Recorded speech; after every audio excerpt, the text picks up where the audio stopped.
Are you a psychic, sensitive, or seeker who wants to learn more? Welcome to the Mystic School with SARA WISEMAN, where we dive deep into all things mystic and metaphysical. Here's Sarah. Hello, everybody, and welcome to the Mystic School. I'm glad that you can be with all of us here today. We have just entered in 2023. We've just entered Aquarius as our sign a few days ago, and so we also really are seeing this pronounced Age of Aquarius stuff start to come. So we're going to be talking a little bit as we go forward about sort of like the new age, and especially as Aquarius deals with visionary technology and new changes in how we work. And so we're going to be sort of discussing some of those trends and how they relate to our life going forward. We're also going to have free readings Tuesday, which is 888-298-5569. That's 888-298-5569. And I'd be super happy to chat with you about whatever you wanted to talk about that's going on in your life. Our lesson for today, or our coverage, our topic today is the metaverse spiritual? Learn why the metaverse is also part of the universe and why this matters. And we're going to be talking a little bit about this in the next couple shows. So by metaverse, I have not dived in deep fully to all the things that are going on with AI and Meta and all of these new ways of being in a reality that is not the grounded reality that is the physical reality that we're existing in. So all of these other systems. And yet I know absolutely that whatever is going on in these other, say, artificially created systems has as much effect on us or involves us as much as anything that's in our regular 3D reality. So currently, for a lot of you guys listening, we have our 3D reality, our drinking our La Croix or whatever, our picking up our phone, the air we breathe, the groundedness of our body in our chair. We have all of this, the everyday life that goes on. And then when we do things like we meditate, or we do guided visualizations, or we go into a psychic space, we go into what some of you might call 5D. We go into a different dimensionality where the rules of, say, gravity or the rules of the physical world don't apply. When we go into meditative space, we can fly, we can travel, we can journey, we can cross into different dimensions, we can go in different portals to go explore different lands. And we're doing this all through the portal, or through the experience of the third eye. And that's what, psychic visioning is about, just going into this journeying space and looking and seeing what else is there that's not strictly in the 3D everyday reality. So we do all this as part of our human consciousness, as part of our human body, our human setup, as you will, as allows us to use the third eye. Allows us to use, some people say it's the pineal. I don't know what it is, but I know that as my body is alive, I can go into this space in the third eye and I can explore these other dimensionalities. I also feel pretty clearly that this conscious awareness does not require a living body. It just is. Now, being in a living body still at this moment, I can't prove that, but that's what my feeling is that the consciousness is not related to the biology. So then we get into this new twist as we become more technologically advanced as humans, as we're evolving through, we've done these different stages of using tools, and now we're moving into, we had the industrial age, some people said we had the information age, and now we're taking that further. We're going into, and I don't want to call it the artificial intelligence age, because I don't think that's the limit of where we're going. And I don't want to call it the metaverse, because I think that that's not the limit either. What I think we're learning to do is how to use technology to recreate or create or access what we were able to do in our physical bodies as humans when we did meditation and journeying practice. So we are using an quote artificial system, or a technological or a non-human biology system, to go in and create experiences that allow us to have different realities. And so now I'm not a gamer. I don't do that stuff, but you go into a game, you enter, you are entering the portal of your screen, you're playing a game, you're involved in that reality. You watch a movie or a series on Netflix or Hulu or whatever you're watching on, and you enter into that portal of the screen, and you enter in. You are on a whole bunch of social media, you're watching, TikToks or whatever on your phone, and you are entering into the portal of something created. And sometimes all you're doing is watching other humans do stuff. They're acting in a movie or they're doing a TikTok.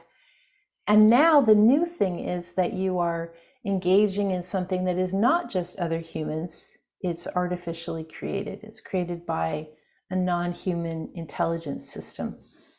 So is this spiritual or is it not spiritual? And I'm not saying, I'm not saying is it good or bad. I would guess we don't know that yet.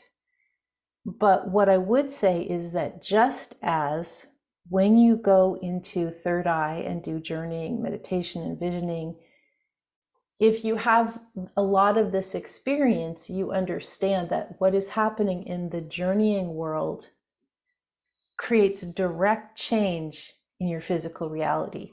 If you have an ache in your shoulder and you go in and you meditate upon that and you visualize your shoulder and you begin to visualize healing, over time, your shoulder will respond to this visualization and you will have relief from the pain. If you're going into a murder mystery in a movie and you're watching, over time, many of the ideas put in there by the actors, the vibe of the actors and so forth, come into your reality. It's like whatever portal we go into, we're absorbing and taking in all of the energy of that particular field or that particular reality. And so when you do games, especially if you have a kid maybe that's doing violent games on, gaming systems, they are taking in that violent system. If you're having someone watching comedy a lot, they're taking in that. So being very aware that just because it's fake or non-human or not real doesn't mean it doesn't affect us all. And in fact, my experience has been that whatever you can take in on your senses, whether it's in the real 3D, the physical world, or whether it's in the journeying world of third eye and channeled hearing and so channeled hearing and so forth, or whether it's in the artificially created alternative intelligence, you're taking it in.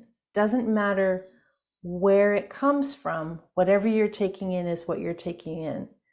And so this invites us to be, it's no small thing to go into an alternative reality on a social media or in like the true metaverse systems. It's no small thing to go in there and wander around. Is it morally correct?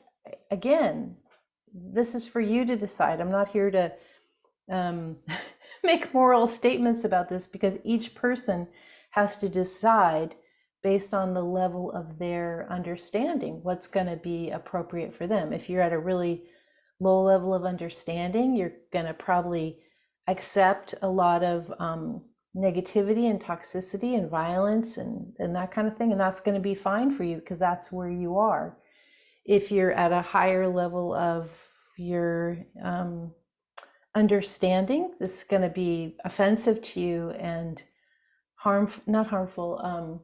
It's going to be really disturbing to you, or you're going to be very disinterested. There's nothing there for you. So same rules apply of keeping yourself spiritually in a vibe that feels good. And by feeling good, what we mean is you can certainly go into alternate universe in the metaverse and feel excited or feel interested or feel addicted. But is this feeling good? And so the feeling good that we're looking for, that pretty much universally is gonna create a way of thinking about it, is if you feel safe, if you feel relaxed, if you feel calm, if you feel comfortable, if you feel joyous, and if you feel this sense of oneness with everybody else. So this is a kind of way you can start to gauge is going into these various, and it's various because we haven't all agreed on one, there's various alternative universes that are created by technology. If you feel good going in there, calm, safe, oneness, it's lovely. If you feel bad, you feel agitated, you feel addicted, you feel crummy afterwards, you can't ground yourself, you can't settle yourself, you feel slimy, you feel separate, then you know. So this idea of how do you determine, do you feel oneness or do you not feel oneness? And this is where the pivotal point is coming. And this is where, again, not a moral decision. It's a decision, are you choosing oneness or are you choosing separation? And this just continues on as our soul question as we're working and entering into the Aquarian age. Alrighty, we're going to go to the phones. Again, you can call in for free readings Tuesday, 888-298-5569. And I want to let you guys know I'm doing a free event. I think it's called Intuitive Soul Awakening in the Aquarian Age this February. So go to the website, SARAWISEMAN.com, and you'll see it right there on the front page. It's free, but you do need to pre-register for it. And then also you'll find on that page our free course, The Magic of Blind Readings. Alrighty, let's go to the phones, and looks like we have Deanne from Connecticut. Welcome. Hi, Sarah. Hi, thank you for waiting so long. I saw you there at the beginning. Good job for calling in early. It's Deanna. Oh, it's Deanna. Oh, okay, I see it now. Yeah. What? Yeah. So, last time I called, I talked to you about clearing out stuff. Like my daughter died, and I was my father-in-law moved, so I've been clearing out stuff, and I'm working on that. And at the same time, I've sort of cleared out my practice, my medical practice, which I've wanted to do. I haven't really wanted to continue with this medical practice the way it is for many, many years, but I thought I needed the financial, finance, because that's how I made money. I need to transition into something else. It's time. And I really want to do something where I can use the information. I have a lot of experience with living in intentional communities and shamanism and naturopathic medicine and women's health and all kinds of stuff that I want to share with the world. And I did hire a business coach at some point to ask, what should I do? And he said, you have to niche down. You have to niche into one topic. So I picked UTIs but I can't do that anymore. So I don't want to do it anymore. I don't want to. And I need to figure out, how do I move forward, and how do I figure out what platform do I use? Do I use YouTube? Do I use, write a book or 5 books? Or, Yeah. that's kind of my question. Oh, these are great questions. So here's what I see. Okay, so the clearing is fantastic. That is actually what's going to lead you to a lot of these answers, like the process of doing it. So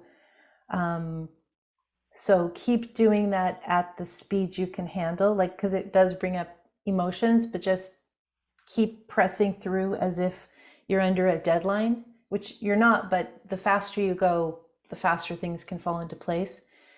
And then so when people are working in spirituality, the rules of marketing don't apply.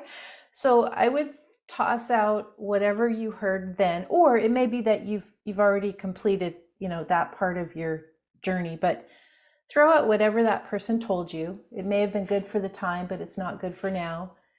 And I would begin a lengthy conversation in meditation with your guides of like, what are the specific points I'm here to offer? And it's not going to be just one thing like UTIs. It's going to be a full offering of many different things that you can offer to clients, and they will all be based on like what you're best at. So kind of just like I would even take any pamphlets or information you got from that advice then, and just chuck it, like just let that go. It's no longer it's not how it's going to work for spiritual practice. Spiritual practice, you're going to be led to what you're supposed to do, and your clients are going to be attracted to you, and the marketing rules don't really apply. Okay. I wanted to ask one more question. Yeah, and also the same idea of like considering the money's not going to be a problem for you. Considering not equating money goal, like this very linear, rational marketing way of doing everything. Like you set your sales feeds, and you just make your niche, and you set your goals. Like, no, just show up in service, and the universe will bring you what you can handle at the beginning, and then it'll bring you as much as you're willing to take on, and the financial will be commensurate with whatever you require, to live.